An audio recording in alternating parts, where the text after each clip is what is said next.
Oh, hello and welcome to this special presentation of the Royal Djurgården and Diplomatstaden in Stockholm, and we are starting from Karlaplan, walking down Karlavägen towards Royal Djurgården, and this is a statue I saw on the road there.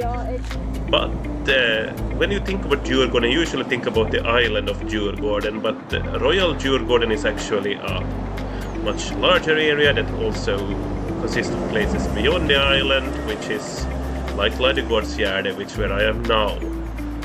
And Ladugårdsgärde is actually an old military training field that is now a public park. That was a training field from the 1600s to the early 1900s, and this is a sculpture called the Protest, which is a fist pointed towards the sky. So yeah, this was an old military training field, very very large, very wide. You could imagine soldiers running down here and playing with artillery and so on, but right now it's just a public park, and it's been a public park for more than 100 years. And it's pretty wide. There was a lot of people moving around, people who were running, people who were walking their dogs here, people who were just walking. And I am actually going towards a place called the Museum Park, which has a lot of museums. That's my destination. I just chose to take this route there. And yeah, I am actually at this point pretty close to where I want to be. It's the places you can like see behind the trees over there. There were also already horses outside. This was something I had not expected to see, because come from Åland where it was still cold and windy and not enough fresh grass and so on. But over here, horses were out. Here was like 20 degrees. It was basically summer, even though it wasn't even May yet. It was the last day of April. Okay, so moving on, we are now coming to the museums, and the first museum you will see is the Sport Museum, or the National Sport Museum, Riksidrottsmuseet. And this area actually has a lot of museums in the same building as the Sport Museum. Is also the Police Museum. Then we have the Ethnographical Museum, the Technical Museum, and the Museum of Maritime History, all here in the same area. And the first museum you will see here is now the Museum of Maritime History, and this was the museum I visited this time around. I have been to the Technical Museum and the Ethnographical Museum before. This you will see here soon is a monument. I will talk about that a little bit later, but you will see it there in the distance. And this is part of the Museum of Maritime History with the cannons and stuff. And the view, the island you actually see here is Djurgården, and this is the island of Djurgården you see on the other side there. There's a bridge which I didn't get on camera. And this is a monument towards about how it was a training place for the military for a long time. This is the Ethnographical Museum. It's a very interesting place. It has a lot of things from native populations all over the world, everything basically stolen. It's a museum of stolen stuff, but they do acknowledge that. Yeah. It wasn't. This collection has not been collected ethically. It was collected in a very different time, and they acknowledge that in the museum. This is the Technical Museum. The base exhibition there is not very good, but when I was there a few years ago, they had a robot exhibition, and I really liked that one. So I would say, if you are interested in the subject the special exhibition is about, then sure. This is the Police Museum. as you see. I haven't been there, so I can't say much about it. But it's in the same house as the sport machine, just from the other side of the building. And this will just come into frame is a monument that was created for a UN conference in the 70s, and it has a stone from every region of Sweden. So as you see, there is all the different regions, and each region is represented by a stone.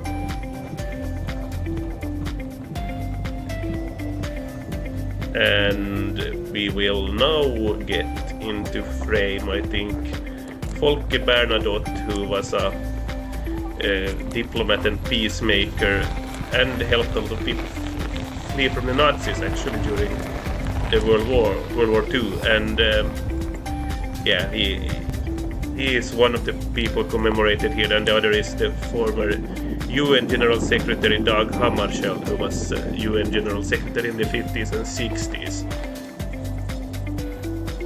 Yeah, and here is more information about his era as UN General Secretary. He was the one who started a lot of the peacekeeping operations for the United Nations.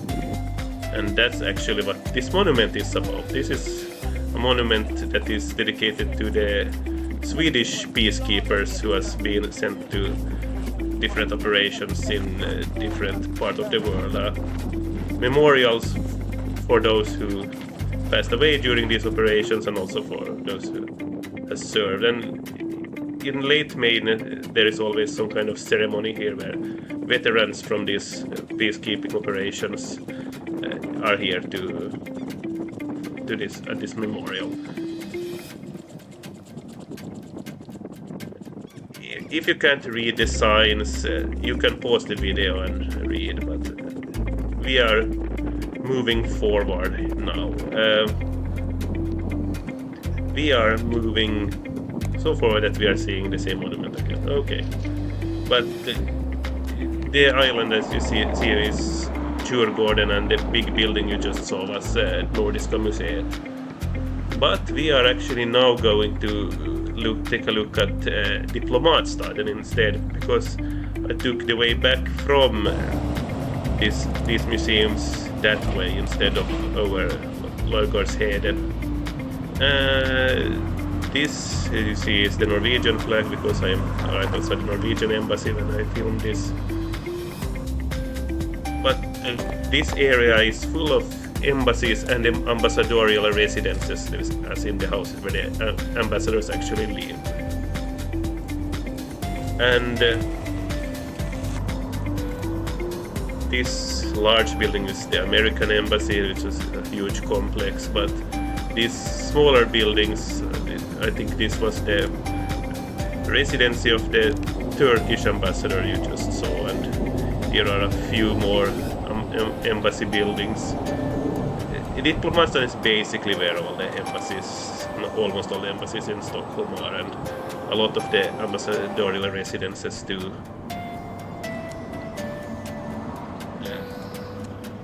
As you can see, a lot of flags.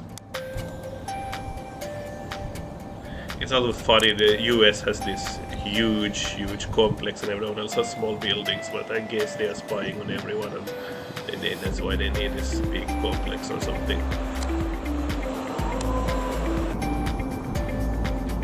This was the residency of the Korean ambassador, and this was the Turkish embassy. And this was the English church, as in the Anglican Church of Sweden, which is right here also in Diplomatstaden.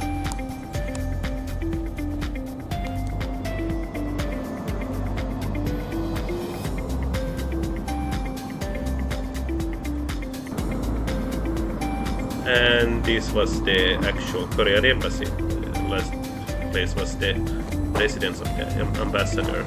Now we're coming up to the Hungarian embassy, and I actually liked that they had all these pictures of different places in Hungary, like they were advertising their country right there at the embassy. So you could see those pictures that were of like Tisa and other parts of Hungary, and please travel here. Pretty smart. But that's that. This was the last embassy I walked past here in Diplomatstaden, so this will also be the end of this video.